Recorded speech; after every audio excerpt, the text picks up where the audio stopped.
Bismillahirrahmanirrahim. Assalamualaikum warahmatullahi wabarakatuh. Salam sejahtera untuk kita semua. Sebelumnya perkenalkan, nama saya Arvin Munajah. Saya adalah Kepala BNN Kabupaten Bantul.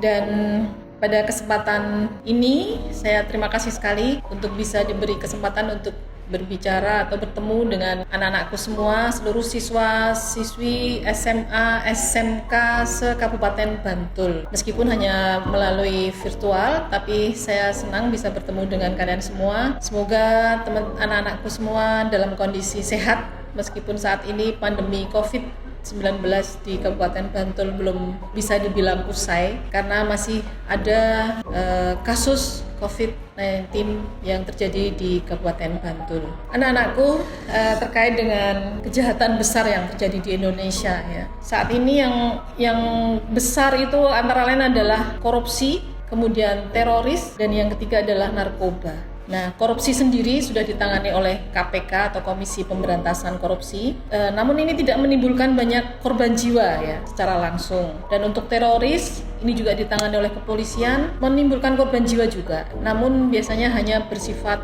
lokal di wilayah tertentu seperti itu atau di area tertentu. Sedangkan narkoba ini anak-anakku semua yang menjadi perhatian khusus kita. Kelihatannya tidak menimbulkan korban jiwa, tapi sebenarnya banyak sekali warga negara kita ya, masyarakat kita yang sudah meninggal karena narkoba. Bahkan sesuai dengan data kita bisa mencapai 30-40 orang setiap harinya meninggal karena narkoba. Namun kita sering tidak melihat, tidak mendengar begitu. Tapi sebenarnya cukup banyak. Nah, narkoba ini di Indonesia sudah membentuk sebuah Badan Narkotika Nasional yang akan bekerja bersama-sama dengan Polri, dengan TNI, dengan Bea Cukai, dengan imigrasi, dengan pemerintah daerah dan juga seluruh komponen masyarakat. Karena BNN sendiri tidak akan bisa mampu menyelesaikan permasalahan narkoba ini. Bapak Presiden kita, Bapak Joko Widodo sudah menyatakan bahwa kondisi di Indonesia ini darurat narkoba. Darurat narkoba ini bisa diwujudkan atau bisa dibuktikan dengan hasil penelitian BNN bahwa di Indonesia memang angka prevalensi penyalahgunaan narkoba itu bisa mencapai 1,8%. Artinya 1,8% dari penduduk Indonesia ini ternyata sudah menjadi penyalahguna. Itu dari hasil penelitian yang dilaksanakan oleh BNN. Sehingga pemerintah cukup serius dalam menangani kejahatan narkotika ini. Bahkan tahun 2019 kemarin BNN dan kepolisian berhasil menangkap atau mengungkap sebanyak 33.371 kasus narkotika dengan sejumlah barang bukti yang cukup fantastis, antara lain ganja sebanyak 112,2 ton, kemudian sabu sebanyak 5,01 ton selama 1 tahun ini, kemudian ekstasi itu sebanyak 1,3 juta butir dan PCC itu sebanyak 1,65 juta butir. Ini jumlah yang cukup besar, dan jumlah segitu itu bisa untuk merusak generasi bangsa kita dengan cukup parah, sehingga negara kita sebenarnya sudah terancam oleh penjajahan penyalahgunaan narkotika. Jadi narkotika ini bisa dikatakan sebagai penjajah tanpa wajah. Sepertinya tidak nampak, tidak kelihatan penjajah, tapi secara perlahan-lahan mereka merusak generasi muda kita. Dan selama tahun 2019 ini juga sudah diamankan ya sebanyak 42.649 orang tersangka kasus narkotika. Cukup banyak. Anak-anakku, seluruh siswa-siswi SMA, SMK se-Kabupaten Bantul yang saya cintai, saya banggakan bahwa kondisi di Bantul saat ini dari data yang kita dapatkan ya dari Polda juga, bahwa Bantul ini menempati posisi kedua setelah kota Yogyakarta dalam hal jumlah kasusnya. Bahkan di tahun 2020 ini barang bukti yang berhasil kita amankan itu juga cukup bagus. Dari Polres sendiri pernah menangkap 1 kilo sabu, mengamankan 1 kilo sabu, sedangkan dari BNN belum lama ini di masa COVID dan bulan puasa kita berhasil menangkap pengedar dengan barang bukti 30 gram sabu. Itu cukup besar ya untuk wilayah Bantul, 30 gram sabu. Biasanya sabu ini akan dipecah menjadi kecil-kecil karena harganya cukup mahal. Alhamdulillah sebelum itu terjadi di wilayah Bantul kita berhasil menangkap pengedar tersebut. Kemudian kalau kita berpikir kenapa barang bukti yang besar ada di Bantul, itu mereka menyediakan barang tersebut itu pasti karena ada permintaan. Jadi ada supply pasti kan ada demand. Kalau tidak ada demand tentunya mereka tidak akan menjual. Jadi tentu saja kita berpikir bahwa pengedar itu sudah mempunyai pangsa pasar di sini. Nah, siapa pangsa pasar kita yang ada di Bantul ini? Tentu saja adalah generasi muda kita dan juga masyarakat di wilayah Bantul. Kasus penyalahgunaan narkotika di Bantul ini, bahkan di Indonesia ini yang paling banyak adalah ganja dan sabu. Dan itu dilakukan oleh pemuda dan masyarakat yang masih berusia produktif. Ya. Kalau anak-anak sekolah memang banyak kasus yang sudah ditangani itu adalah kasus psikotropika atau barang-barang narkotika. Psikotropika berbentuk pil-pil seperti itu banyak sekali di Bantul, dan itu ditangani langsung oleh Polres. Sedangkan yang kami tangani adalah khusus narkotika, ya, ada sabu, ada ganja dan sebagainya. Dan siswa-siswi SMA, SMK se-Bantul, Ibu berharap kalian semua jangan sampai mencoba, karena sekali mencoba itu akan sulit sekali untuk lepas. Mereka akan, sifat dari narkoba itu akan membuat adiksi, ketagihan. Jadi sekali mencoba dia akan terus ingin mencoba dan mencoba. Dan para pengedar itu pinter sekali. Mereka bahkan berani memberikan gratis di awal-awal.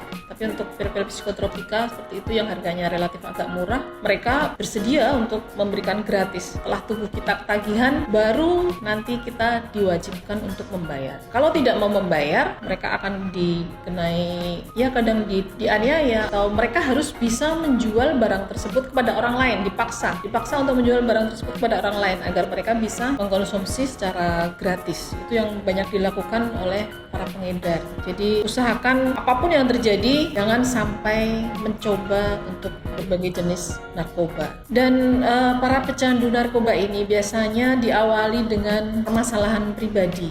Nah, ini yang harus kita atasi, ya. Karena yang namanya menggunakan narkoba itu tidak akan menyelesaikan masalah. Masalah kalian itu akan bisa diselesaikan atau dibantu dengan berserah diri kepada Tuhan, dengan konseling kepada Bapak Ibu guru, dengan curhat kepada orang tua kita atau orang-orang yang bisa kita percaya. Kalau itu tidak dilakukan, bahkan lari ke dunia narkoba, itu tidak akan menyelesaikan masalah, justru akan menambah banyak masalah. Karena mereka yang menjadi pecandu narkoba itu tentu saja pola hidupnya, berfungsi sosialnya akan terganggu semuanya. Bahkan untuk keuangan, mereka akan butuh banyak uang yang itu akan menyebabkan berani berbuat kriminal. Kalau itu sudah berani berbuat kriminal, tentu saja akan sering berurusan dengan polisi, dengan hukum. Apalagi kalau sampai barang-barang yang mereka konsumsi atau mereka jual itu sifatnya adalah masuk dalam golongan narkotika, tentu saja akan berurusan dengan kami. Namun di kantor kita di BNN ini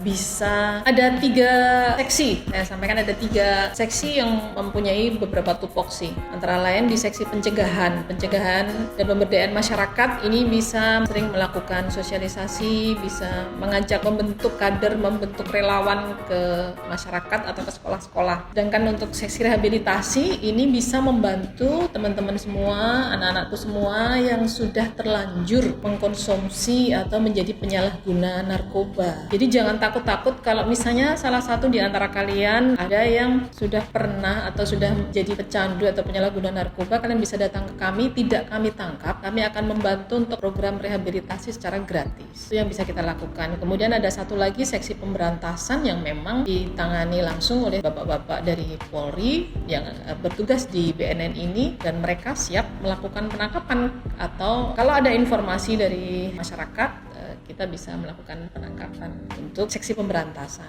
Itu yang menjadi tupoksi di BNN Kabupaten Bantul. Dan berlanjut tadi terkait dengan anak-anak yang kalian ini hidup di era milenial ya, berbeda sekali dengan zaman saya dulu. Era milenial ini semuanya serba instan, serba mudah. Dengan internet kita bisa melihat dunia, melihat hal-hal yang baik, bahkan melihat hal-hal yang buruk yang tidak semestinya bisa kalian lihat, mestinya tidak boleh kalian lihat. Nah, hal ini yang membuat semuanya serba mudah, itulah yang justru kadang bisa mengancam teman-teman atau anak-anakku semua. Karena ternyata peredaran narkotika pun, dan ibu berpesan, kalian kalau memilih teman ini harus benar-benar yang kalian anggap baik. Kenapa?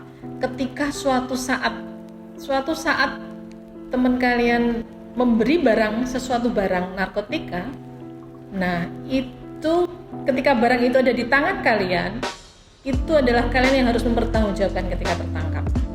Termasuk juga para driver online ya, ketika mereka dititipin atau disuruh mengantar sesuatu yang itu ternyata masuk dalam narkotika dan tertangkap pada hari itu, pada saat itu barang itu ada dia pegang, itu adalah yang harus bertanggung jawab adalah yang memegang.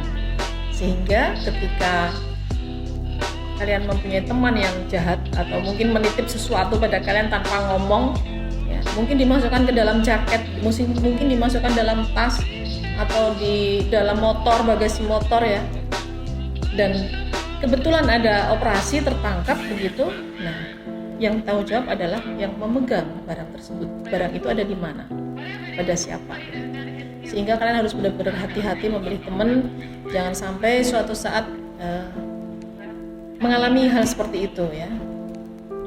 Ini yang ibu pesankan. Hidup ini adalah pilihan anak-anak. Jadi ketika hari ini kalian memilih sesuatu, mungkin tidak hanya hari ini, tidak langsung hari ini kita rasakan dampaknya, tapi beberapa tahun ke depan baru akan tampak dampaknya atau hasilnya. Jadi kalau saat ini kalian memilih untuk belajar serius, fokus, meraih masa depan, apapun itu pilihan kalian, itu suatu saat nanti kalian akan merasakan hasilnya, mengunduh hasilnya. Tapi kalau saat ini kalian ada sedikit masalah saja, kalian memilih memakai narkoba, itu juga akan kalian rasakan dalam perjalanan hidup kalian. Tidak akan lancar, tidak akan sukses, tidak akan berhasil. Pasti akan terhambat. Bahkan banyak yang hancur, tidak sampai menjadi orang. Jarang ada orang yang berhasil karena mereka mengkonsumsi narkoba itu. Sangat sedikit sekali. Ibu berpesan, jangan sampai ini terjadi pada kalian. Pasti perjalanan hidup kalian akan rusak ketika narkoba masuk dalam kehidupan kalian. Yang ibu pesankan. Dan teman-teman atau anak-anakku yang merasa tidak pintar, itu jangan berkecil hati.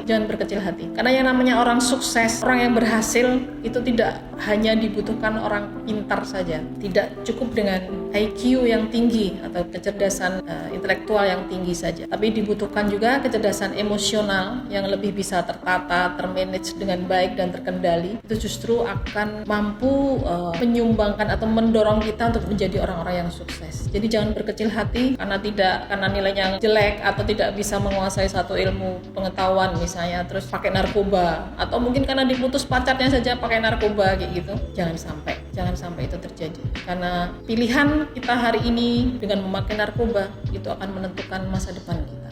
Silahkan kalian menggunakan waktu kalian ini dengan hal-hal yang bermanfaat. Yang suka olahraga terus kembangkan. Yang suka seni, musik dan sebagainya silahkan terus dikembangkan. Yang suka berorganisasi, nah orang-orang yang suka berorganisasi ini biasanya akan lebih mudah nanti ketika suatu saat harus memimpin sebuah lembaga atau dia akan bisa menjadi pemimpin di masa yang akan datang. Ya, silahkan terus dikembangkan. Apa yang kalian punya, potensi kalian yang ada, silahkan dicari, dikembangkan terus untuk bisa menghadapi persaingan yang cukup berat di era milenial seperti ini. Jangan sekali-kali pakai narkoba, karena narkoba akan membawa ke dalam kesengsaraan. Itu saja dari Ibu. Ada kekurangannya saya mohon maaf. Semoga bermanfaat. Assalamualaikum warahmatullahi wabarakatuh.